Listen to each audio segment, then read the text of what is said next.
자, 부채는 이제 기업이 갚아야 될 돈입니다.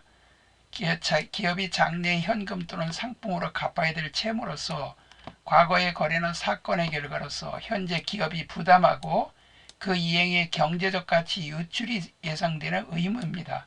이러한 부채는 재무상태표 작성 원칙 중 구분 표시 원칙에 의하여 유동부채와 비유동부채를 구분합니다. 그래서 여기 유동부채는 1년 이내 갚아야 될 거예요. 그래서 1년 이내 갚아야 될 부채가 유동부채고 1년 이후에 갚아도 되는 것은 비유동부채입니다. 여기 1년 이내에 갚아야 될 채무를 유동부채라고 하고 1년 후에 갚아야 될 부채를 비유동부채라고 합니다.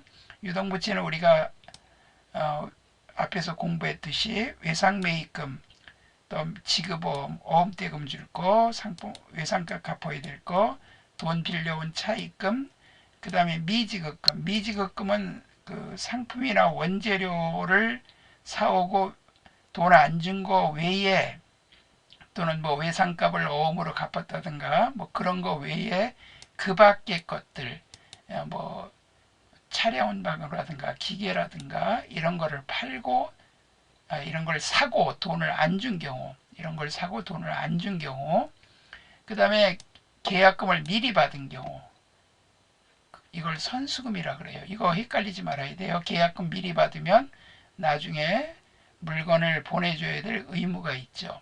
그 다음에 이제 계약을 서로 합의 해제되면은 나중에 돌려줄 의무가 있어요. 그러나 이제 부동산 같은 거 살 때 일방적으로 해약하게 되면은 뭐 계약금 낸 사람은 못 돌려받죠. 한쪽도 파는 사람이 계약을 해지하면 2배를 물어줘야 되는 게 현실이지만 상품 같은 거 매입하고 그럴 때는 뭐 합의 해제될 수도 있고 그렇게 이제 되기 때문에 이건 부채입니다. 나중에 돌려줘야 될 돈이고, 예수금은 이제 월급 줄 때 4대 보험이나 세금을 떼어서 회사가 맡아가지고 있는 경우, 그런 걸 예수금이라고 합니다. 미리 해자 거둘 숫자. 그 다음에 선수수익은 이건 이제 결산 때만 생기는 건데 수익 중에 미리 받은 수익이에요. 발생주의 회계 처리에 의해서 단기에 속하지 않는 차기 수익을 미리 받은 거는 수익에서 빼줘야 됩니다. 그 다음에 미지급 비용은 단기에 속하는 비용인데 지급하지 않은 거. 요거는 이제 미지급 비용, 발생주의 회계에 따라 단기에 발생한 비용을 해주는 거죠. 미지급 비용은 비용의 예상이고 선수 수익은 수익의 이연입니다. 다음으로 넘기는 거. 유동성 장기부채는 장기차입금인데 이제 갚을 날이 1년이 안 남았어요. 결산 때 보니까 갚을 날이 1년이 안 남으면 그거를 유동성 장기부채라고 바꿔줘야 됩니다. 그 다음에 비유동부채는 사채, 회사가, 이건 회사채라고도 얘기합니다. 회사채라고 그래요. 회사가 발행한 거. 그 회사채로서 회사가 나중에 사채권이라는 그 증권을 발행해서 이걸 팔아서 이제 돈을 빌리는 거죠. 증권시장에서 거래됩니다. 그래서 이거는 그 부채예요. 장기부채. 보통 뭐 1년이 넘어가죠. 뭐 5년 상환, 뭐 3년 상환, 뭐 이렇게 되죠. 장기 차입금은 뭐 1년 이후에 갚아야 될 차입금들. 그 다음에 퇴직금의 충당부채는 이제 퇴직금을 나중에 줘야 될 거죠. 매 결산 때마다 전 직원이 일시에 퇴직할 만큼 퇴직할 때 줘야 될 만큼 퇴직금의 충당부채를 설정하도록 되어 있어요. 그래서 퇴직급여 대변의 퇴직급여 충당부채 이렇게 분개를 합니다. 여기 밑에서 나와요. 유동성 장기부채는 방금 전에 설명했듯이 장기차입금 중에 이제 상환기간이 1년 이내인 것을 유동성 장기부채라고 하는데, 장기차입금은 1년 이후에 만기가 도래하는 건데, 차입 당시는 장기차입금이었더라도 기간이 경과함에 따라 상환기간이 재무상태표 일로부터, 즉 결산일로부터 1년 이내 도래하게 되면 장기차입금을 유동부채인 유동성 장기부채로 바꿔줘야 돼요. 장기차입금을 차변에 보내서 없애지고 유동성 장기부채. 실기할 때는 요거 거래처 반드시 입력해야 됩니다. 근데 이제 거꾸로 이렇게 해놨는데 만기를 이제 1년 이내로 남았는데 이거를 이제 만기를 혹시 연장을 했다 그러면 다시 유동성 장기 부채가 차변에 와서 없어지고 그 다음에 장기 차입금이 다시 생겨서 분계가 또 반대가 됩니다. 이것도 시험에 나온 적이 있어요. 그 다음에 퇴직금의 충당 부채라는 건 뭐냐면 퇴직금을 주기 위해서 매 결산 때마다 전 직원이 일시에 퇴직할 경우 지급해야 될 퇴직금에 상당하는 금액으로 비용으로 퇴직급여로 이렇게 비용 처리를 해요. 그래서 당기순이익을 그만큼 줄이고 이 부채입니다. 이거 글자 그대로 부채를 이렇게 설정해 줍니다. 그 차이를 설정해야 돼요.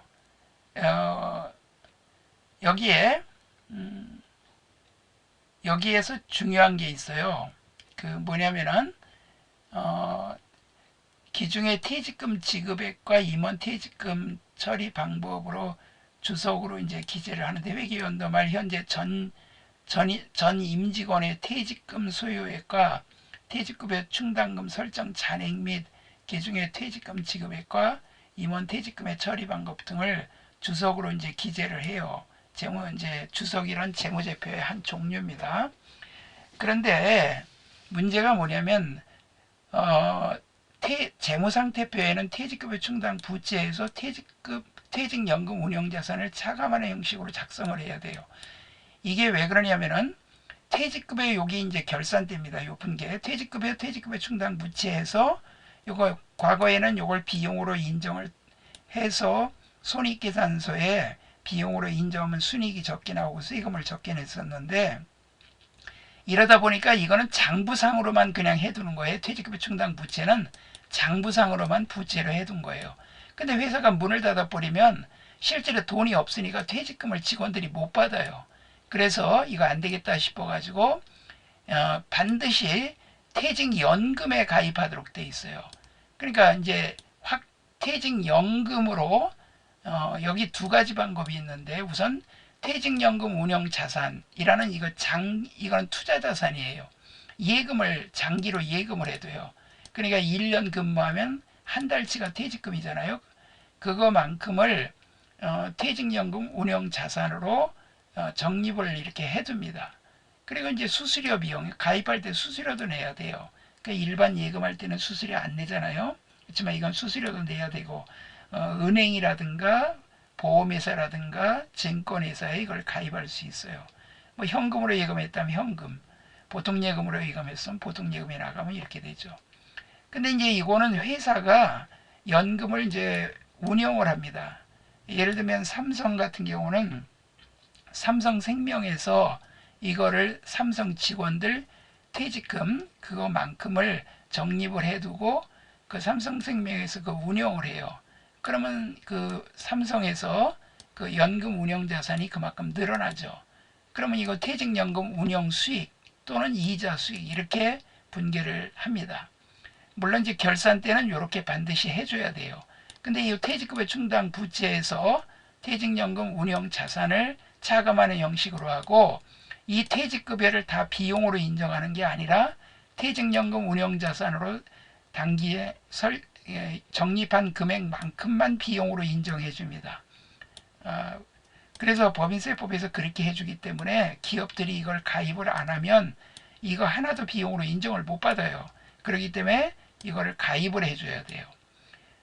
그리고 이제 퇴직금을 지급했다. 그러면 이제 퇴직금의 충당 부채가 없어지니까 차변에 와서 없어지고 돈이 나갈 거를 여기 적립을 해놨으니까 은행에다 실제로 예금해 둔 거예요. 돈이 은행에 있는 거예요. 그러니까 요거로 지급을 하는 거예요. 근데 돈이 이제 모자라. 요게 이제 운영자산이 모자란다 그러면 보통 예금에서 나가고 그 다음에 요 충당 부채 설정해 둔 게 부족하면 퇴직급여를 해두면 돼요.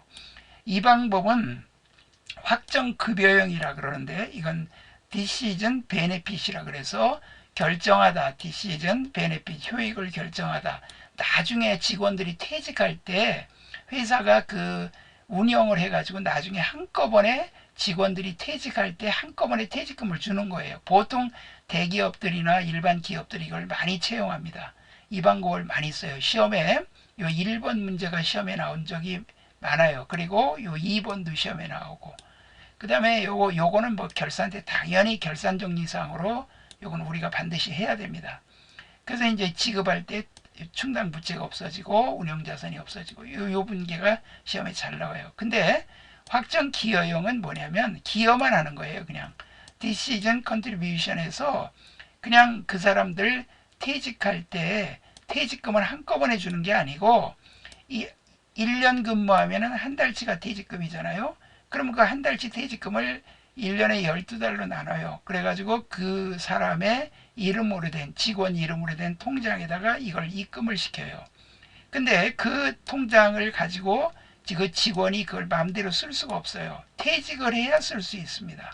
그러니까 거기다가 입금을 시켜주면 그 운영은 그 직원 본인이 이렇게 네가 알아서 운영해서 돈을 남기든 뭐 손해보든 네 알아서 하라.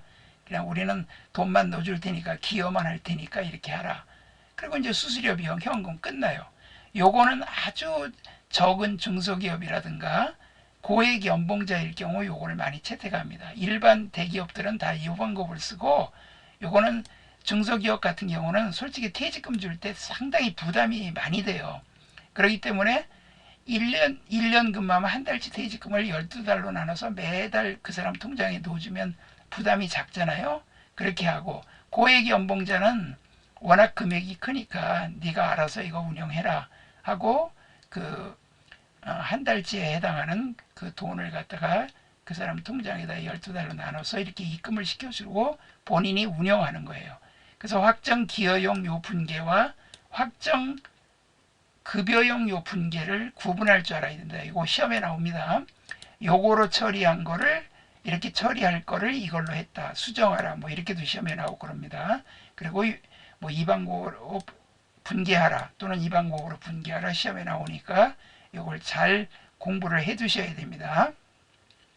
그 다음에 사채는 회사채인데 사채는 그 일반 개인적으로 사채업자들 그런 사람을 말하는 게 아니라 이건 회사 사채예요. 회사가 빚진 거. 자, 국가에서 빚치면 국채죠. 우리나라가 지금 국채가 1000조가 넘었어요. 상당히 지금 굉장히 국가로서는 그 안 좋은 거죠.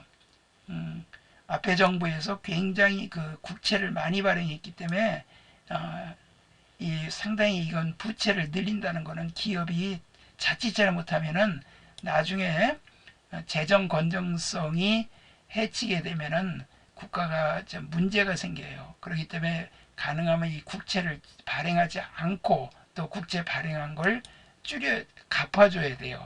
그 이자만 해도 국민 세금으로 받아갖고 이자 주는 것만 해도 어마어마하죠. 그래서 국채 발행하자고 하는 그런 정권들은 안 좋은 정권들이에요. 어쩔 수 없이 부득이한 경우는 하지만 최소로 그걸 해줘야 돼요. 세상에 400조가 늘었어요. 400조가 앞에 정권에서. 코로나 때문에도 그런 것도 있지만 쓸데없이 너무 많이 발행한 것도 있어요. 자, 사채라 하는데 사채 발행 총액은 순자산의 4배를 한도로 한다.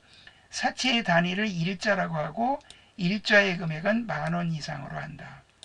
일자라는 건 한 장당 10,000원 이상이다. 그 사채 액면 이자율. 그러면 사채를 발행했으면 이자를 줘야 되잖아요. 1년에 한 번씩 이자를 줘야 되는데 사채 발행하는 회사가 발행회사에서 지급하기로 약정한 이자율을 말하는 거예요. 요게 액면 이자율이에요. 사채 액면에 이제 그 이자 몇 프로 주겠다라고 결정해서 그렇게 발행하는 이자, 그 액면 이자율이고, 요 시장 이자율은 시장에서 지급되는 이자입니다. 요새 그 기준금리가 3.5%인데 더 올라간다 그러죠. 지금 보통 대출이자가 7%예요. 돈 빌려줄 때 7% 이자 정도는 받고 빌려주기 때문에 사채 발행하기가 상당히 힘들어요. 왜냐면 이 사채 이자는 보통 이자를 좀 적게 주거든요. 뭐 기준금리가 3.5%만 4% 준다. 근데 시장에서 7%다. 그럼 사람들이 이걸 잘 안 살라 그래요. 그래서 이제 그걸 싸게 발행하거든요. 사채가 시장에서 거래될 때 사용하는 이자율, 이걸 유효이자율이라고 합니다. 유효이자율법으로 이제 할인 발행, 이제 사채 발행할 때 싸게 발행하면 그 차금을 상각을 해줘야 돼요. 그 차금도 바로 이자니까, 사채 이자니까. 현실적으로 사채권에 표시된 액면 이자율보다 시장에서 거래되는 실제 시장 이자율이 높아요. 그래서 할인 발행이 일반적입니다. 액면 이자율이 시장 이자율보다 높은 기업은 할증 발행하고, 그 액면 이자가 시장 이자율보다 높아. 이제 과거에 그랬죠. 기준금리가 1.5%밖에 안 됐을 때는 사채 이자 3% 준다 그러면 사채 발행하기가 굉장히 쉬웠죠. 근데 지금은 상당히 어렵다 그럽니다. 자, 그래서 할증 발행하고 낮은 기업은 할인 발행하는데 보통 할인 발행이 일반적입니다. 자, 사채 발행 방법에 세 가지 방법이 있어요. 사채 발행비는 사채 할인 발행 자금, 사채 할증 발행 초과금에 가감한다. 이 사채 발행비가 원래 과거에는 사채 발행비라는 개정이 있었어요. 상법 제456조에 과거에 있었는데 상법이 개정되면서 이 사채 발행비가 삭제가 됐습니다. 그래서 어차피 사채 발행할 때 들어가는 비용도 사채 할인 발행 자금에다 가산하자. 그래가지고 이제 지금은 이렇게 처리합니다. 자, 여기 액면가액 10,000원짜리를 발행가액을 10,000원에 했어요. 그럼 여기 사채가 10,000원, 사채를 10,000원짜리를 10,000원에 발행했어요. 그러면 돈이 10,000원 들어왔죠? 당좌예금 했다고 합시다. 사채를 발행하고 대금을 당좌예금 했다고 하면 이렇게 돼요. 근데 사채 발행비 500원을 현금으로 지급했다. 그러면 현금이 500원이 나갑니다. 현금이 500원 나가고 사채 할인 발행 자금, 과거에는 이걸 사채 발행비라고 썼었어요. 그래서 3년 상각으로 이렇게 했었는데 이제 그게 상법이 개정되면서 없어졌습니다. 그 사채 할인 발행 자금으로 분개를 해야 돼요.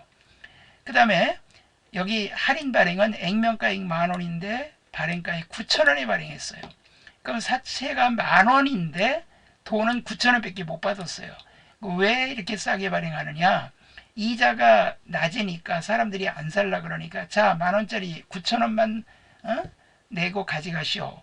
그러면 사람들이 좀 싸니까 요 싼 만큼이 바로 사채 이자라고 해석을 하면 돼요. 이자 때문에 이렇게 발행하는 거니까. 근데 사채 발행비에 500원 현금으로 지급했어. 그럼 현금 대변에 500원 나가고 원래 이 할인 발행 자금이 10,000원에서 9,000원 빼면 1,000원인데 요 500원까지 가산해서 1,500원이 됩니다. 그래서 할인 발행 자금에 이렇게 가산합니다. 여기 사채 발행비는 여기에 가산해요. 가감한다. 가산하고 그 다음에 할증 발행은 이런 경우 거의 드물어요. 액면가액이 10,000원인데 발행가액이 15,000원이다. 그럼 사채가 10,000원인데 15,000원이에요. 발행가액이. 근데 발행비 500원을 차감한다는 건 당좌예금하다.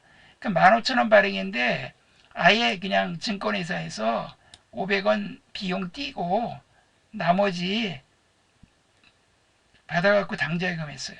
뭐 증권회사에서만 띄는 게 아니고 그 다음에 뭐 법무사 수수료 그 다음에 인쇄비 이런 거 다 띄고 나머지만 요거를 받았어요. 500원 띄고 받았습니다. 원래가 이게 10,000원짜리 15,000원 받았으면 할증 발행 자금이 5,000원이 돼야 되는데 돈을 요만큼 받았으니까 요 사채 할증 발행 자금을 4,500원으로 해줘야죠. 여기서 빼버리는 거예요.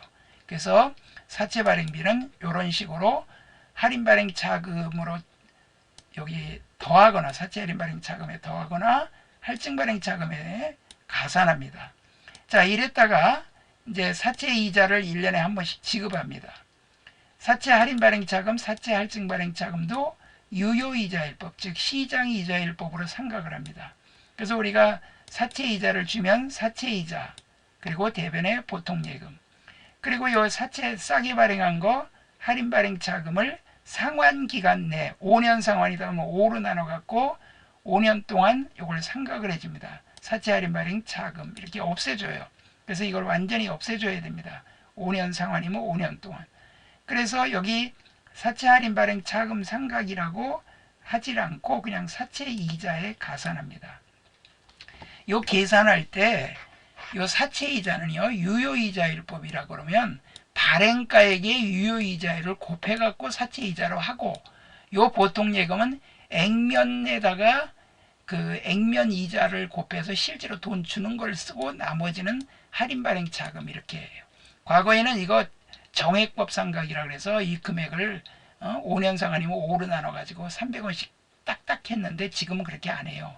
발행가액이 9,000원이면 9,000원에다가 유효이자율이 만약에 5%다라면 5% 곱하고 그 다음에 액면 이자율이 뭐 3%다 그러면 3% 여기다가 쓰고 그러면 300원이죠. 요거는 5%다 그러면 4,500원이고 요거는 여기 액면에다가 3%면 3,000원 쓰고 여기 4,500원 쓰고 그럼 1,500원을 할인 발행 자금 이렇게 생각합니다. 여러분들 이 생각하는 거는요. 세무 2급 이상 시험 문제에 세무 2급에서도 가끔 나와요. 이거는 좀 수준이 높은 거니까 참고로만 알아두시고 요 정도는 알아두세요. 사채 할인 발행 자금 상각액과 사채 할증 발행 자금 상각 즉 환입액은 매년 증가한다. 요 증가한다를 동그라미 치세요. 매년 증가합니다. 요건 그냥 외우세요. 이론 문제로 좀 가끔 나올 수 있어요. 장부가액은 매년 증가한다. 할인 발행일 경우는 증가하고 할증 발행일 때는 감소해서 액면가액과 딱 일치가 됩니다. 그래서 요런 게 요 상각액과 환입액은 매년 그 액수가 증가됩니다. 왜냐면은 요 처음에는 요 발행가액에 곱하는데 두 번째 연도는 발행가액에다가 요 상각액 요거를 더해 가지고 또 곱하기 때문에 액수가 점점 늘어나요. 근데 사채의 장부가액은 매년 증가해서 할인 발행일 땐 증가해서 액면에 일치되고 할증은 감소해서 일치됩니다. 지금 제가 이 설명하는 거는요. 요 세무 2급 이상 범위니까 참고로 그냥 알아두시고 요거 하나 정도만 매년 증가한다. 이렇게만 알아두세요. 그 다음에 사채 상환은 그냥 사채 갚은 거니까 부채의 감소니까 차변에 오면 돼요. 사채. 그리고 돈 나갔다. 보통 예금으로 갚았다. 이렇게 나가요. 그 다음에 할인 발행 자금 잔액이 있다. 그럼 이것도 없애줘야 돼요. 왜냐면 마지막 5년 상환이면 5년 동안 나눠서 상각을 해주니까 할인 발행 자금을 없애주고 그 다음에 요 차이 나는 게 돈을 적게 줬다 그러면 사채 상환이 돈을 더 줬다 그러면 사채 상환 손실 이렇게 되겠죠. 자, 이렇게 해서 사채까지 끝났고요. 자, 이제 주식회사 자본이 중요합니다. 주식회사 자본은 이걸 법인기업이라 그래요. 주식회사는 주주들이 모여서 설립하는 회사예요. 과거에는 7명 이상 주주들이 설립을 해야 되는데 지금은 한 명이 해도 되는데 자본금은 최소 5천만 원 이상은 돼야 됩니다. 근데 이 주식회사 자본은 이 법인기업은 법원에다 등기를 해야 돼요. 정관이라는 회사 회칙을 작성해서 법원에다 등기를 하고 그래서 법무사한테 부탁을 해서 해야 돼요. 법적인 문제가 있기 때문에 거기에 뭐 회사 이름, 회사 사업 목적, 그 다음에 임원들 이름, 그 다음에 뭐 여러 가지 회사의 그 규칙을 정하는 정관, 회칙, 일종의 그 회칙과 같은 거예요. 우리나라로 말하면 헌법과 같은 거, 그런 걸 작성해서 법원에 등기를 해야 됩니다. 등기할 때 우리 회사는 일주액면 얼마짜리를 몇 주를 발행한다. 이런 것도 좀 해놓고 여기는 그 자본금이라고 하는 것은 액면 금액이 반드시 액면 금액이 자본금이 됩니다. 근데 발행 주식수가 있으면 발행 주식수를 곱해요. 지금 그 삼성전자에 지금 주식이 액면이 500원짜리예요. 지금 500원짜리가 5만 5천 원 정도 하거든요. 한 7만 원대에 했었는데 5만 원으로 지금 가격이 떨어졌어요. 한국의 주식값은 상당히 많이 떨어지기 때문에 투자하기가 상당히 어려워요. 주식값이 떨어지는 이유는 미국의 연방준비은행 이자율이 올라가면 이 주식 가격이 우리나라도 이자를 올리기 때문에 금리가 올라가면 주식 가격은 떨어지게 돼 있어요. 그래서 주식 투자는 아무나 안 됩니다. 손해볼 가능성이 높아요. 일종의 도박이에요. 그러나 이것은 법적으로는 상당히 좋은 거예요. 왜냐하면 주식회사가 주식을 발행해서 일반 대중한테 자본금을 모집해서 회사를 설립하고 회사를 운영해서 이익을 남기고 직원들 채용해서 그 다음에 경제에 도움이 되도록 하는 거니까 이거는 법으로 상법에서 다 규정되어 있습니다. 그래서 여기 자본금은 우리가 분기할 때 자본금이라고 처리하는 것은 일주액면 곱하기 발행 주식 수로 이렇게 곱해 갖고 하는 게 자본금이다. 이거 외워야 됩니다. 일주액면 곱하기 발행 주식 수. 발행가액이 중요한 게 아니고 액면이 자본금이에요. 우리가 단기매매 증권 사올 때, 그러니까 증권을 사오면 단기매매 증권을 분기할 때는 액면 필요 없고 자기가 사온 가액으로 단기매매 증권 또는 매도 가능 증권 1년 이상 장기 투자하면 그렇게 하지만 이 자본금은 반드시 액면에다가 발행 주식수를 곱해야 됩니다. 그러다 보니까 자, 삼성전자가 지금 500원짜리를 만약에 지금 발행한다. 그러면 사람들이 지금 얼마의 돈을 주고 사야 되냐면 55,000원 주고 사야 돼요. 엄청나죠? 자, 가격 차이가. 그러면 500원짜리로 뭐 만주 발행했다라면 10만 주 발행하면 5천만 원이 되죠. 5천만 원인데 5만 5천 원씩 받으면 금액이 어마어마하게 더 차이 나잖아. 돈을 더 받았잖아. 그 더 받은 걸 주식 발행 초과금이라고 그래요. 이 자본금 액면을 초과한 걸 주식 발행 초과금. 이거는 자본 거래로 생긴 잉여금이라 해서 자본잉여금이라 그래요. 잉여라는 것은 남았다. 우리 잉여 농산물 그런 얘기 하잖아요. 남은 거다. 그 주식 발행 초과금. 그 다음에 이 발행할 때 주식 발행 초과금이고 자본금을 줄일 때 돈을 적게 회사가 500원만 주고 주식 뺏어올 수 있어요. 회사가 감자를 하면 주주들한테 주식 내놔 그러면 꼼짝없이 주식 갖다 줘야 돼요. 그러면 그 주식을 매입 소각해서 태워버리면 자본금 주는 거야. 이게 유한책임사원이에요. 책임의 한계가 자기가 투자한 것만큼 이득을 보면 배당금을 받아가지만 회사가 손해봐서 자본금 줄이면 자기 주식은 휴지 조각이 돼버리는 거예요. 그럴 때 이제 만약에 돈을 주고 줄인다 그러면 그걸 유상감자, 돈 안 줄이고 결손금을 메꾸기 위해서 줄이면 무상감자 그러는데 돈 안 준다 그래서 그때 돈을 적게 주고 줄였다 그러면 감자차익, 결손금을 메꾸고도 남아도 감자차익. 감자차손은 오히려 돈을 더 준 경우죠. 만약에 이 감자차익은 액면가액이 이제 적을 때 그렇게 싸게 주고 이제 사와서 이득 보면 감자차익인데 요새 같은 경우는 만약에 그걸 매입을 했다. 증권시장에서 매입했다 그러면 이거는 오히려 감자차손이 되겠죠. 더 비싸게 사잖아. 지금 시중에서 55,000원 하는데 액면이 500원짜리야. 그럼 돈 더 주고 줄이니까 그때는 감자차손이에요. 여기 주식을 발행할 때 초과되면 주식 발행 초과금. 그 반대가 주식 할인 발행 차금이에요. 이걸 자본 조정이라 해서 요거하고 요거는 마이너스 항목이에요.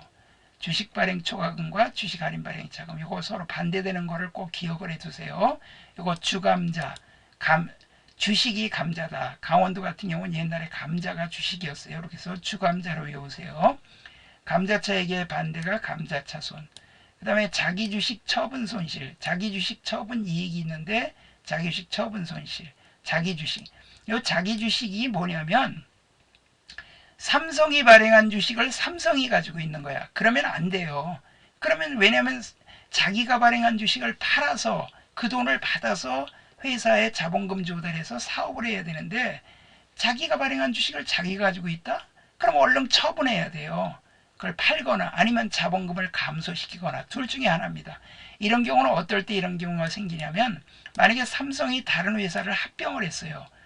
이제 회사를 샀단 말이야. 샀는데 상대 회사가 삼성 주식을 가지고 있었어. 그러면 부득이하게 삼성 주식을 그 회사하고 합병하는 바람에 그걸 가지고 있게 되니까 이렇게 생길 수가 있단 말이에요. 자기 주식을 보유하게 되는 경우 있어요. 그러니까 요 자기 주식만큼은 자본을 그만큼 실질적으로 자본금이 아니라 그만큼 빼줘야 돼요. 자기 주식을. 그리고 자기 주식을 팔아서 비싸게 팔아서 이득 보면 이건 자본잉여금으로 이거는 처리를 합니다. 그러나 손해보면 자기 주식 처분 손실이 돼요. 그 다음에 배당건설 이자가 뭐냐면 미국 같은 나라는 철도를 건설할 때 상당히 몇 년 동안 건설하죠. 근데 투자한 사람들이 몇 년 동안 배당을 한 푼도 못 받게 되면은 뭔 회사가 배당도 하나도 안 줘. 그러니까 할 수 없이 이익은 하나도 안 났지만 이자식으로 투자한 거에 이자식으로 건설할 동안 이자를 준다. 그래서 배당건설 이자. 그래서 요 배당건설이자 요건 여러분들이 그냥 참고로만 알아두세요. 가산항목은 미기업의 주식배당금. 요거는요 차감이 아니라 가산이에요. 자본에. 왜냐면 이거는 주식을 어차피 발행할 거니까. 회사가 이익이 나면 또 이익 처분할 때 현금 배당이 아니라 주식으로 배당할 수 있어요. 그럼 주식으로 배당하면 아직 주식을 주주총회 때 아직 주식을 찍어줄 수는 없어요. 그 주주총회 하는 날 이걸 찍어줄 수가 없다고. 주주가 수백만 명 되거든요. 삼성 같은 경우는 수십만 명이 되고, 그러면 그 사람들한테 이걸 다 찍어서 나눠주려면 아직 기다려야 돼요. 그래서 미기업의 주식배당금. 이거는 부채가 아니고 그냥 자본조정으로 자본의 가산 항목이에요. 신주 청약 증거금은 아파트 청약할 때 증거금 받듯이 주식을 발행한다 그러면 청약하는 사람, 신청하는 사람한테 증거금을 받아요. 어차피 이것도 자본금으로 들어갈 거니까 자본의 가산 항목. 주식 매수 채권. 이건 어차피 주식을 매수할 수 있는 채권이기 때문에 이것도 가산 항목이에요. 요런 것들이 있다 그러면 가산 항목이 돼요. 근데 여기서 이 주감자의 반대인 주감자, 그 자기 주식, 그다음 미기업 주식 배당금, 요 정도만 아시면 돼요. 그 다음에 기타 포괄손익 누계는 미실현 손익이거든요. 이건 실현되지 않은 손익인데 이걸 자본 항목으로 분리를 해놨어요. 원래 이건 자본금이 아니에요. 이거는 장기적으로 투자를 한 경우, 매도 가능 증권 평가이익 같은 거, 매도 가능 증권은 그 장기 투자 목적이잖아요. 장기 투자로다가 1년 이상 장기로 보유했어요. 근데 이 가격이 올라갔어. 가격이 올라갔는데 올라갔다 그래서 내가 손익계산서에 이걸 집어넣어 버리면 세금만 많이 내고 배당을 많이 해야 되고 기업에 실질적으로 이거 이익이 난 게 아니고 나중에 가격이 떨어지게 되면 손해 볼 수도 있잖아. 그러니까 이거는 자본 항목으로 분리를 해야 돼. 분리할 데가 없으니까 그냥 자본으로는 하면 다음 해로 넘기는 거예요. 부채도 아니고 그냥 자본 항목으로 미실현 손익이에요. 매도 가능 증권 평가 손실. 평가 이익이나 평가 손실은 기타 포괄 손익 두 개. 요거는 이제 계정이 요거는 이제 대변이고 요건 차변이겠죠. 요런 것들은 기타 포괄 손익 두 개라 그래서 장기적으로 가격이 올라갔더라도 좋아하지 말아야 돼. 왜? 내년에 떨어질 수도 있고 가격이 떨어졌더라도 슬퍼할 필요 없어. 내년에 다시 올라갈 수가 있거든. 그러니까 이렇게 2월 시키는 거예요. 차기 2월. 자산부채 자본은 차기 2월, 전기 2월 되잖아요. 차기로 넘기고 다음에 전기 2월 넘어온 거로 또 해줘야 되니까 그러기 위해서 여기다 계상해 줍니다. 해외사업 환산손익은요. 이거는 이제 삼성이나 현대자동차 같은 경우 외국에 공장이 많거든요. 그거를 해외에서 사업하는 거를 이 달러 가치가 맨날 바뀌니까 한국 돈으로 환산하면 올해는 이익 받네, 또 다음에는 손해 볼 수도 있잖아. 그러니까 미실현 손익이야. 여기다 계산해주고. 재평가 잉여금. 이거는 땅값이 싸게 샀는데 이게 올라갔어. 집값이나 땅값이 올라갔어. 그럼 이거 올라갔으면 이건 한 몇 년에 한 번씩은 재평가를 해줘야 돼요. 재평가 해주면 나중에 이게 이익 본 거야. 근데 이거 그대로 손익계산서에 집어넣으면 안 돼. 나중에 가격이 떨어질 수도 있잖아. 지금 저 아파트 값이 올라갔다 지금 막 떨어지잖아요. 그 건물 값도 올라갔다 떨어질 수가 있거든.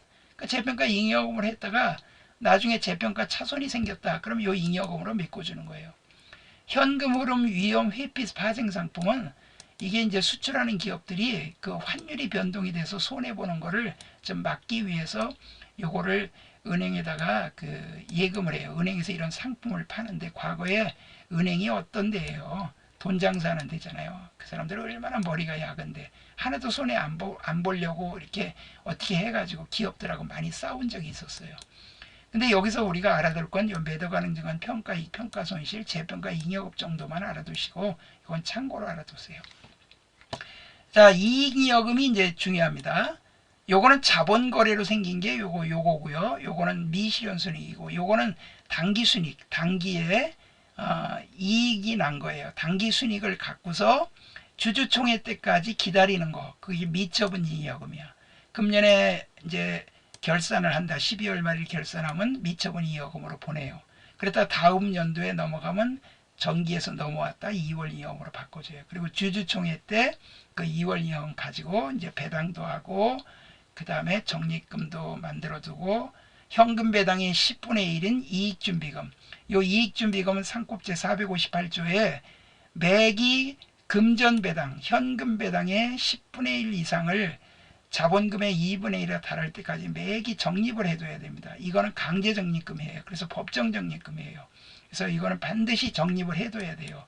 상법에 정해놓은 적립금을 법정 적립금이라 해요. 기타 법정 적립금은 그 재무구조 개선 적립금, 재무구조 개선 적립금, 요 재무구조 개선 적립금이 있어요. 자, 요건 밑에서 설명하고, 자, 그 다음에 임의 적립금은 임의로 하고 싶으면 하고 말고 싶으면 말고, 뭐 사업을 확장한다든가 빚을 갚는 감채 적립금, 배당을 평균화한다. 배당을 많이 할 때도 있고 이익이 많이 날 때도 있고 적게 날 때도 있고 평균화기 한다. 그 다음에 결성금을 메꾸기 한다. 이런 적립금들이 요거는 하고 싶으면 하고 말고 싶으면 하는 거, 회사 임의로 하는 거고, 요거는 강제 적립금이에요. 구분하세요. 요게 제일 중요합니다. 요거는 무조건 현금 배당의 10분의 1이에요. 자, 이렇게 이 종류가 시험에 많이 나옵니다. 다음 중 자본이여금에 속하지 않는 것은, 그러고 요 세 가지 나오고, 여기서 뭐 이익준비금이 하나 여기 꼈다. 그러면 이익준비금을 골라내야 돼요. 요거 종류를 꼭 외워두세요. 요 자본조정 항목도, 여기는 요 매도가능증권 평가 이익과 평가 손실, 매도가능증권 평가이익 평가 손실만 기타 포괄손익 누계지, 매도가능증권을 처분해서 이익 보거나 손해 보는 거는 여기 안 들어갑니다. 그거는 손익계산서에 영업의 수익, 영업의 비용으로 들어갑니다. 처분 손익은 여기 아니에요. 평가만, 평가했으니까 지금 파는 게 아니잖아. 내년으로 넘어가잖아. 내년에 가격이 떨어질 수도 있고 올라갈 수도 있고. 그러나 처분 손익은 금년에 팔아갖고 손해보거나 이익 봤으니까 그건 실현손익이죠. 그러니까 그건 손익계산서에 들어가요. 이건 미실현손익을 이렇게 넣어줍니다. 그래서 포괄손익계산서 할 때는 요거를 갖다가 집어넣고 작성하는 게 포괄손익계산서예요. 마지막에. 자, 주식회사 자본금. 주식회사를 설립하기 위해서 주식을 발행해야 되는데, 이때 발행하는 주식의 총 액면가액을 자본금이라 하며, 주식의 액면가액은 회사의 법정 자본금을 의미하는 것이므로 주주가 불입하는 금액과 반드시 일치하는 건 아니다. 아까도 얘기했죠? 삼성전자가 500원짜리 액면인데 그걸 지금 55,000원에 판다고요. 과거에는 이게 더 비쌌어요. 뭐 7만원대도 가고 그랬었어요. 원래 그 5,000원짜리였거든요. 근데 50만원이니까 너무 비싸니까 그 액면을 분할을 해갖고 500원짜리 이렇게 적게 줄인 거예요. 줄인 건데도 가격이 비싸잖아요. 그렇게. 그래서 일주 액면 곱하기 발행 주식수는 자본금. 이걸 법정 자본금이라 그래요. 이걸 자본금이라고 해야 돼요. 주식 발행비는 주식 할인 발행 차금, 주식 할인 발행 차금, 할인 발행 차금, 주식 발행비는 주식 할인 발행 차금이나 주식 발행 초과금에 가감한다. 주식 발행 초과금과 주식 할인 발행 차금이 있으면 반드시 서로 상계 처리를 해줘야 됩니다. 우선 이거부터 봅시다. 아까 이 위에 사치하고 똑같아요. 액면 10,000원인데 발행가액이 10,000원이야. 그러면 여기 자본금 10,000원. 액면은 무조건 자본금이 돼요. 그리고 당좌예금, 돈을 당좌예금을 했다. 그럼 당좌예금 10,000원. 근데 주식 발행비를 보통예금계좌에서 이체하에 지급했다. 그럼 보통예금이 나가고, 요 발행비는 요게 옛날에 상법에서는 주식 발행비라고 신주 발행비 또는 주식 발행비라는 계정이 있었는데 그게 삭제가 됐습니다. 상법에서. 그래서 지금은 주식 할인 발행 차금으로 분계를 합니다. 그래서 주식 할인 발행 차금 500원 이렇게 돼요. 그 다음에 할인 발행은 액면가액이 10,000원짜리인데 9,000원에 발행했어.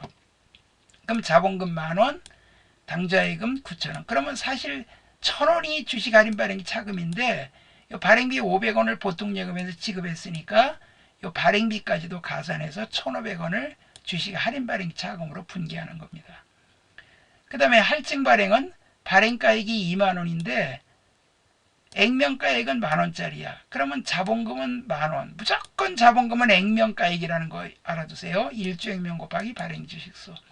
이렇게 곱한 금액이 지금 10,000원이라는 얘기예요. 그 다음에 근데 얼마에 발행했냐면 2만 원에 발행했어요. 근데 주식 발행기 500원을 차감한 잔액은 당좌예금하다. 그러니까 만 원짜리 2만 원에 발행했는데 500원 차감했으니까 19,500원만 받았죠? 19,500원. 그러면 여기 주식 발행 초과금이 9,500원이 돼야 되는데 주식 할인 발행 차금 잔액이 2,000원 있다. 과거에 주식을 싸게 발행한 그 잔액이 있으면 이거를 없애줘야 돼요. 이 자본 항목에서 서로 반대되는 기정 우리 앞에서 배웠죠. 여기 주식 발행 초과금, 주식 할인 발행 차금, 감자차익, 감자차손, 자기주식 처분이익, 자기주식 처분손. 이거 서로 반대되는 건요. 서로 퉁쳐가지고 서로 상계 처리해서 큰 금액만 남겨둬야 돼요. 두 개 다 남겨둘 필요가 없어요.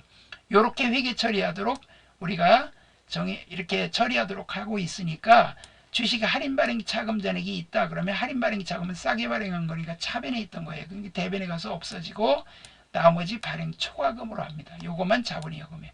그러면 할인 발행 차금은 없어지고 초과금만 남겠죠. 이러면 왜냐면 쓸데없이 두 계정 다 남겨둘 필요가 없는 거예요. 서로 퉁쳐갖고 큰 것만 남겨둔다. 이렇게 지금 이 주식 할인 발행 차금, 주식 발행 초과금, 그 다음에 여기 감자차손, 감자차익, 자기주식 처분이익, 자기주식 처분손실 요거를 이렇게 퉁쳐서 한다. 요거 세무 2급에 주로 나오는 문제인데 회계 1급에도 나온 적이 있어요. 그러니까 여러분들이 세무 2급, 회계 1급 공부에 다 이걸 해야 됩니다. 자본이여금. 자본이여금은 이제 요걸 설명하는 거예요. 자본거래로 발생하는 이여금으로 법정자본금 총 액면가액을 초과하는 이여금을 말하며 재무상태표에 표시된다. 당연하죠. 자본 종류가 여러 가지가 있는데 그 앞에서 우리가 자본 종류가 여러 가지가 있었다는데 지금 이걸 배우는 거예요. 주식을 초과 발행하는 경우와 액면가액을 초과하여 납입된 금액을 말한다. 감자차익이 있어요. 감자차익은 자본금을 감소하는 과정에서 발생하는 거로 액면가액보다 적게 지급한 경우 차익이다. 자, 여기 주식 액면 10만원을 10만원, 액면이 10만원짜리인데 7만원만 지급하여 소각했다. 태워버렸다 이거예요. 자본금 줄였다 이거예요. 자본금 10만원 없어지고 보통예금이 이거 보통예금으로 줬다고 합시다. 그냥 보통예금 7만원 줬어요. 여기 보통예금 줬단 말은 없어도 그냥 보통예금으로 줬다. 보통 이렇게 하니까 요새는 그냥 요 시험 문제는 다 나와요. 보통예금으로 지급하다 뭐 이렇게 나오니까 여긴 예를 들어 둔 거니까. 그러면 이제 요거 줄이면 3만원이 감자차익인데 감자차손 계정 잔액이 만원이 있대요. 그러면 감자차손을 먼저 없애줘야 돼요. 감자차손은 이게 차변에 있던 거예요. 감자차익이 대변에 있던 거고 이건 자본의 감소 항목이니까 자본의 감소, 자본의 감소는 차변이잖아요. 차변에 있던 것이 이제 없어져야 돼요. 퉁쳐야 될 거 아니야. 그럼 나머지 2만원만 감자차익으로 하는 거예요. 만약 감자차손 계정이 있으면 이를 상계 처리하고 잔액만 재무상태에 표시한다. 퉁친다. 그러니까 감자차익과 감자차손은 서로 퉁친다. 만약에 감자차손 여기서 만약에 감자차손이 발생했는데 감자차손이 있다. 그러면 퉁칠 필요가 없죠. 감자차손 하나만 생기니까. 그 다음에 자기주식 처분이익. 자기주식을 취득가액보다 많이 받고 처분할 때 발생한다. 적게 받고 처분하면 처분 손실이다. 자기주식 장부가액 10만원. 원가가 10만원인데 15만원이 처분했어. 그러면 자기주식이 10만원 나가. 그럼 보통예금 15만원 들어왔다고 합시다. 그러면 5만원이 자기주식 처분이익인데 자기주식 처분 손실 잔액이 2만원 있어. 그러면 자기주식 처분 손실 2만원이 없어지고 나머지가 자기주식 처분이익이에요. 요거 새로 프린트해서 요거 보세요. 요 페이지 지금 요거 약간 바뀐 게 있으니까 프린트해서 다시 보십시오. 이익잉여금. 이익잉여금이란 이익 창출활동에 벌어들인 이익 중 사회에 유출되지 않고 사내에 남아있는 부분을 축적한 것으로 그러니까 이익이 났으면 배당이나 뭐 이런 걸로 다 지출하지 않고 남아있는 부분을 회사에다가 남겨두는 그런 거를 이익잉여금이라 그래요. 이건 세금 다 내고 나머지 남는 거예요. 자본이익과 달리 손익거래에서 발생한 잉여금이다. 즉 당기순이익을 말하는데 법인세를 차감한 후에 당기순이익이에요. 자, 그 다음에 물론 이제 포괄손익으로 하니까 그거 다 차감하고 이제 최종 이익을 말하는 거죠. 자, 그래서 이제 그거는 주주총회 때, 보통 주주총회는 결산한 12월 말일부터 3개월 이내에 하도록 되어 있습니다. 3월 달에 주주총회를 많이 해요. 그러니까 2월 달 되면 그 재무상태표를 공시를 합니다. 그 다트라고 금융정보원, 한국금융정보원의 다트 공시 시스템에 의해서 증권거래 상장된 그 기업들은 거기다 공시하고, 일반 중소기업이라든가 비상장 기업은 증권거래에서 주식을 거래하지 않는 기업을 비상장 기업이라 해요. 그거는 일반 일간 신문이라든가 인터넷으로 공시를 하게 돼 있어요. 반드시 하게 돼 있습니다. 이익준비금은 뭐냐면은 채권자를 보호하고, 아까 이익준비금이 현금 배당의 10분의 1 이상을 자본금의 2분의 1에 달할 때까지라 그랬죠. 채권자를 보호하고, 그 이유가 왜 그러냐, 채권자를 보호해서 재무구조를 튼튼히 해야죠. 나중에 회사가 망하면 돈 못 돌려받으니까 채권자를 보호하고, 회사의 재무적 기초를 견고히 하고자 상법 규정에 의하여 강제적으로 적립하는 적립금이다. 여러분들이 월급 타면 월급에 얼마는 저축을 해두잖아요. 그 저축해뒀다 여러분들이 필요할 때 쓰잖아. 가정에서 쓰잖아요. 여러분들 마찬가지야. 회사도 이익이 나면 반드시 그거를 적립을 하게 돼 있어. 현금 배당할 정도면 니네 회사 이익 난 거니까 적립을 해도 그 소리예요. 현금 배당이 10분의 1. 주식회사는 자본금의 2분의 1에 달할 때까지 결산기에 현금 배당의 10분의 1 이상의 금액을 이익준비금으로 적립해야 된다. 이거 그 확정일이 언제냐면 이제 결산일이 이제 보고일이고, 확정은 주주총회 때 이제 확정이 됩니다. 그때 현금 배당의 10분의 1 이상을 반드시 적립해야 돼요. 요거는 상법 458조에 규정되어 있어요. 한번 찾아보시기 바랍니다. 기타 법정 적립금은 조세특례제한법, 이 조세특례제한법에 의해서 여러분들이 그 회사 세금을 감면도 해주고 여러 가지 혜택을 많이 줍니다. 또 거기에 특례를 주는 거하고 제한을 두는 게 여러 가지가, 요게 조세특례제한법이에요. 적립하는 이익 처분액을 말하며 재무구조 개선 적립금이다. 재무구조를 개선해야 돼요. 반드시. 부채가 너무 많으면 기업이 위험해요. 그러니까 IMF 때 기업이 굉장히 문을 많이 닫았잖아요. 부채가 많으니까. 그때 IMF 때 기업이 문 닫은 데가 많아요. 은행도 문 닫은 데가 많고.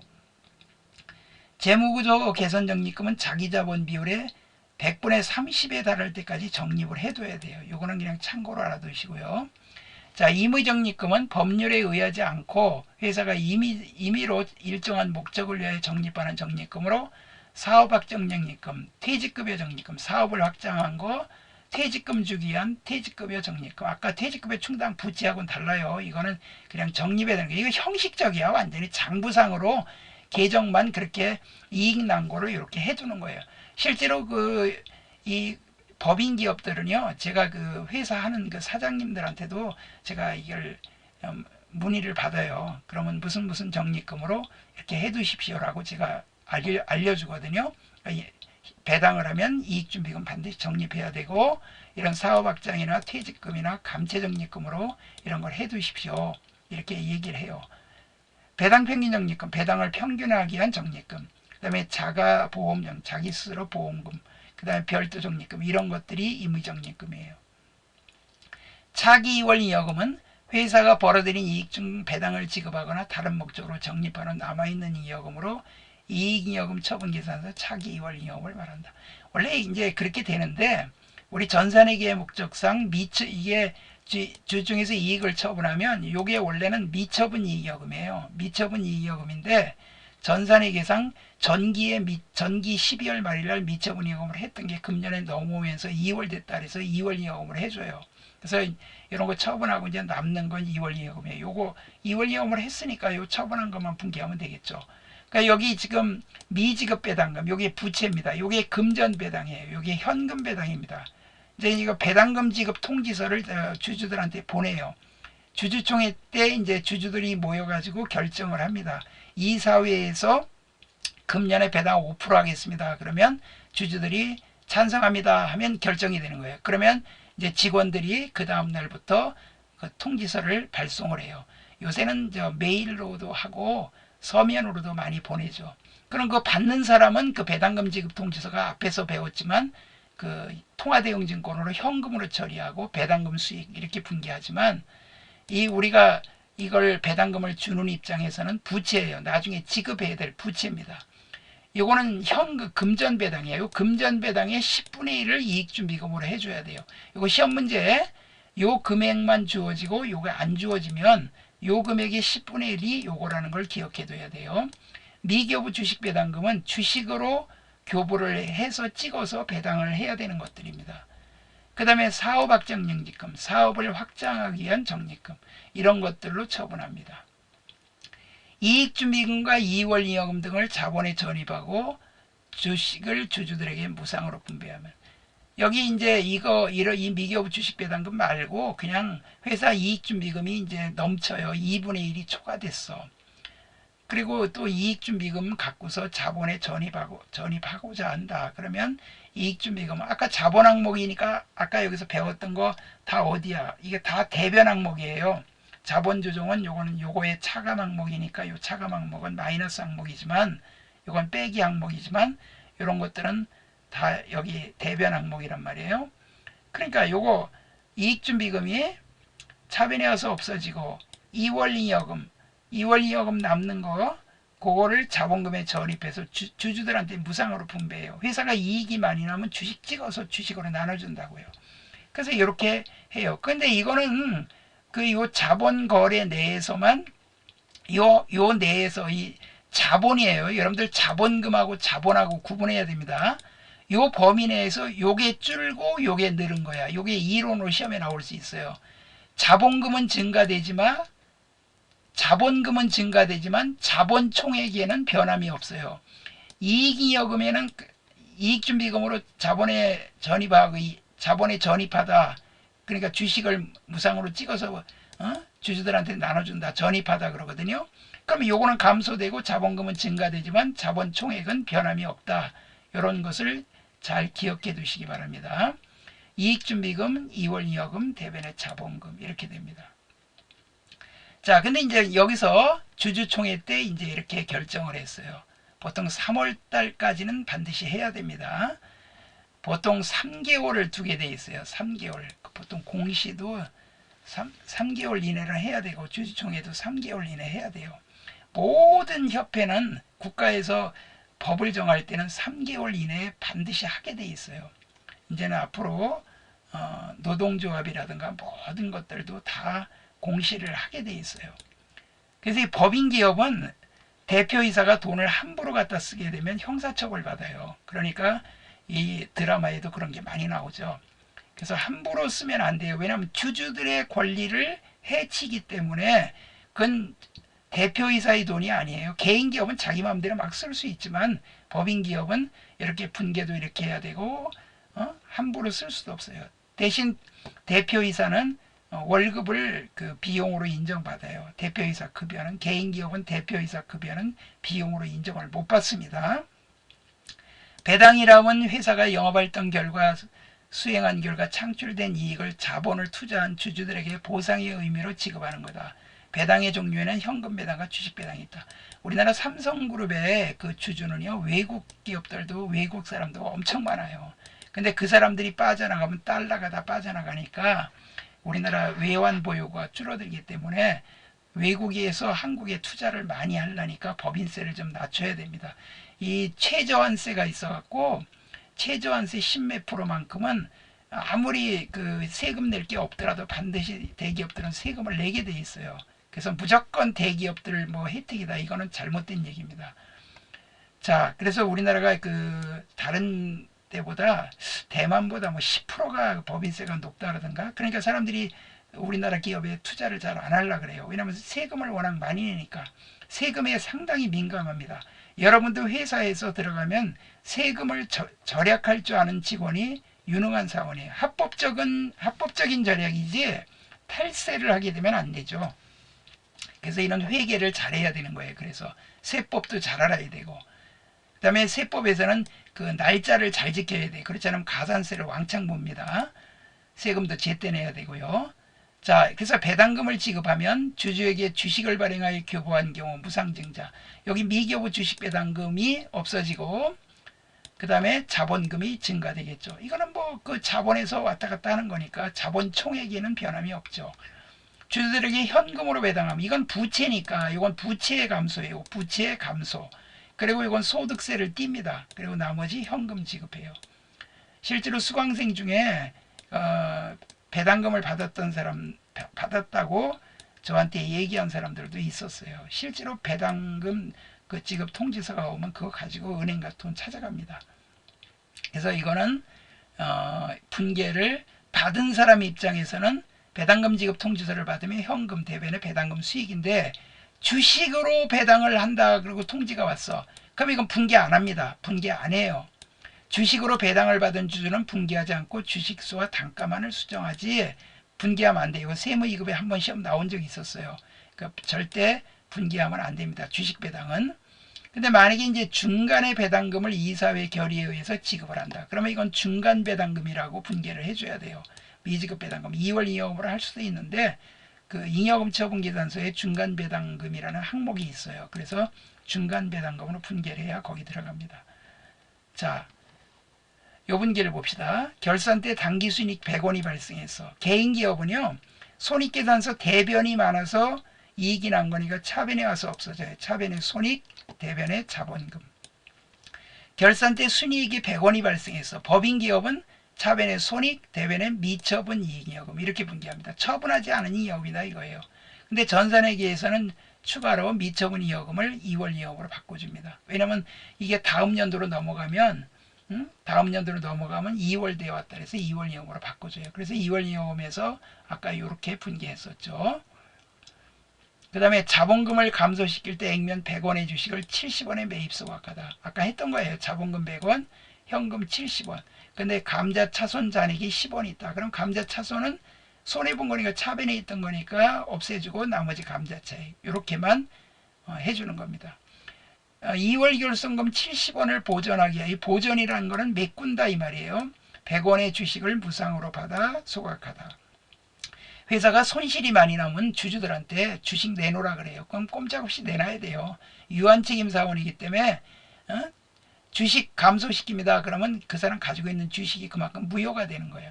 그럼 자본금 100원 줄어드는데 결손금 70원이 메꿔지고 나머지가 감자 차익이에요. 감자 차손이 있다면 이 위에처럼 차손 메꾸고 나머지가 감자 차익이 되겠죠. 자기주식 100원의 장부가 액면이 100원짜리인데 장부가액 80원을 120원에 처분하다. 이거는 여기서는 액면이 필요 없어요. 왜냐면 자기 주식은 내가 시중에서 사온 거야. 사온 게 장부가액이 80원이니까 80원이 나가요. 그리고 120원 이거 조심하세요. 이거 액면으로 분계하면 안 됩니다. 이건 자본금으로 분계하는 게 아니고 그 증권 단기매매 증권처럼 이렇게 사와서 이걸 파는 거예요. 현금 120원. 자기주식 처분 손실 잔액이 30원 있다. 그럼 자기주식 처분 손실 30원. 그러니까 나머지만 자기주식 처분 이익으로 분계하는 거예요. 자기주식 액면 100원을 70원에 매입했던 것을 소각하여 자본금 감소시키다. 이것도 중요합니다. 차변의 자본금, 자기주식 70원, 그 다음에 감자차익 30원. 이거는 처분한 거고 이거는 자본금을 감소시킨 거예요. 자, 이 매도가능증권은 앞에서 분계해서 안 나왔는데 결산시 매도가능증권 평가손실의 회계처리. 자, 매도가능증권 평가이익과 손실은 상계처리인데 이건 회계 1급에서도 나오지만 세무 2급은 아주 단골 문제입니다.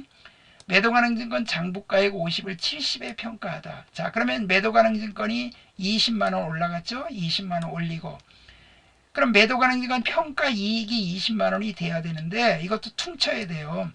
그 아까 그 자본 항목에 있잖아요. 그 기타 포괄손익 2개. 그 자본 항목에 속하는 거는 서로 상계 처리해야 돼요. 평가 손실 잔액이 있으니까 요거를 퉁쳐서 먼저 없애주고 나머지만 평가 이익이 되는 거예요. 기타 포괄손익 2개예요.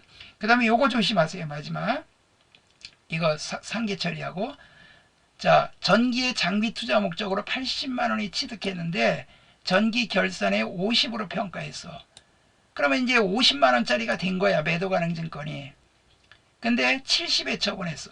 그럼 보통 예금 70만원 받았었고 매도가능증권은 50만원짜리로 가격이 떨어졌단 말이야. 지난 결산 때 매도가능증권 평가손실 매도가능증권 50만원을 줄였으니까 50만원짜리가 나가요.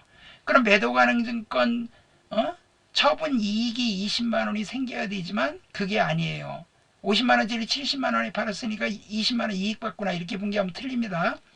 여기 전기에 80만원짜리 50만원 평가했으면 평가 손실이 30만원 있었다고. 이게 넘어오는 거예요. 미실현손익이라 자본 항목 자산부채 자본은 차기월 전기월 되거든. 금년으로 넘어왔던 평가 손실이 30만원 있는 거를 손해봤던 거 차변에 있던 거니까 대변에 가서 없어지고 차대변 비교하니까 얼마예요? 10만원이 오히려 처분 손실이 된 거예요.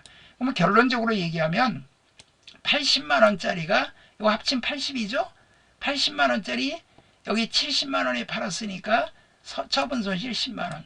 그러니까 사왔던 가액과 마지막에 처분 가액을 비교하는 겁니다. 그래서 처분 손실이 나오는 거예요. 이 매도 가능증권 평가 손실 잔액이 있으면 반드시 그거를 없애줘야 돼요. 만약에 매도 가능증권 평가 이익이 있었다면 평가 이익이 차변에서 없어지고 또 처분 이익이나 손실이 또 생기겠죠. 요 분계에 요거 시험에 잘 나옵니다. 근데 이 처분 손실은 영업의 비용이에요. 요거는 손익계산서에 들어갑니다. 이 평가 손실은 기타 포괄손익 누계에서 이제 없어지는 거죠. 요거 구분 잘 하세요. 이렇게 파란 거로 써놨습니다. 자, 이제 마지막으로 다음 자본의 분류 항목 중 나머지 색과 성격이 다른 계정감을 고르시오. 기출 문제들입니다.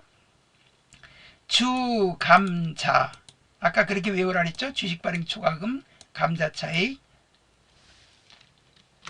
그 다음에 자기주식 처분이익. 근데 이익준비금은 요거는 자본이여금이 아니죠. 자본이여금이 아니니까 요 4번이 답입니다. 다음에 계정 과목 중 계정 체계 분류가 나머지와 다른 것은 매도가능증권 처분이익은 영업의 수익이라 그랬죠. 매도가능증권 처분 나오니까 이거 기타 포괄손익 누계야. 절대 아니에요. 평가 이익과 평가 손실만 기타 포괄손익 누계고 처분이익은 영업의 수익이에요. 자산 수증이익도 영업의 수익. 단기매매증권 평가이익도 영업의 수익. 그러나 자기주식 처분이익은 뭐예요? 이건 자본이여금이니까 4번이 답이죠. 다음 중 영업의 손익에 해당하지 않는 것은 채무면제액 영업의 수익. 영업의 손익이니까 손실과 이익을 다 말하는 거죠. 기부금 영업의 비용, 처분손실 영업비용. 이거는 매도가능증권 평가이익은 기타 포괄손익 누계니까 해당이 안 되죠. 다음에 손익계산서 항목 중 유형자산 처분손실이 발생하는 경우 변동되는 것은 자, 유형자산 처분손실이 발생하는 경우 변동된다. 그러면 그 유형자산 처분손실은 영업의 비용입니다. 매출액에서 매출원가를 빼면 매출총이익 나오고 매출총이익에서 판매비와 일반관리비 뭐 급여라든가 여백계통비 통신비 복리후생비 빼면 영업이익 나오는데 영업이익에다가 영업의 수익 더하고 영업의 비용을 빼면 법인세 차감전 순이익이니까 4번이 답이죠. 유형자산 처분손실 법인세 차감전 순이익 4번이 답이에요. 다음 중 새로 취득한 건물과 관련하여 지출된 비용이 다음과 같다. 건물의 취득원가는 얼마인가? 자, 건물의 매입가액이 3억이에요. 중개수수료가 500이고 가산해야죠. 취득세도 가산해야 돼요. 그러면 요건 세 개는 다 가산하는데 건물의 재산세 이거는 세금공과로 처리합니다. 이건 보유세예요. 보유세. 그 다음에 건물보험료 이거는 보험료예요. 관리비는 관리비로 처리해. 그러니까 요 3억과 500과 1000만 원이니까 3억 1500. 그러니까 2번이 답이 됩니다. 여기까지 해서 자본거래를 설명을 드렸습니다.